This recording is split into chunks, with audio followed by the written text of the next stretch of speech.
wrongful termination case where my client was employed for about 6 weeks, and he was working for a local company and was fired during the pandemic.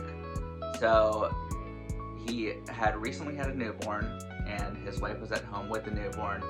There was no available child care for the newborn because of the coronavirus pandemic, and so he was subsequently fired, and the boss told him that, you're going to be fired essentially because you need to go and take care of your kid, and the client had asked for some time off, but the boss said, look, why don't you just take care of the kid, and you just won't be working here for a little while, and so we will contact you later, essentially constructively firing him, telling him that he is no longer employed because he's going to go and take care of his child.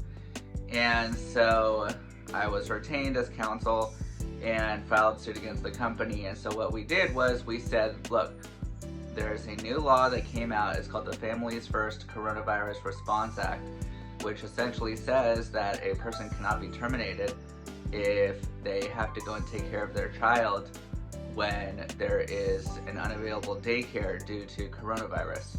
And that's pretty much exactly what happened here. There was a newborn, there wasn't any care available because of the pandemic, and so we said, you're wrongfully terminating my client because he had to go and take care of his child when there wasn't any daycare available. And so the case quickly resolved for about $30,000, and my client was only employed there for perhaps 6 weeks, but it was an egregious violation of the law, and so we were able to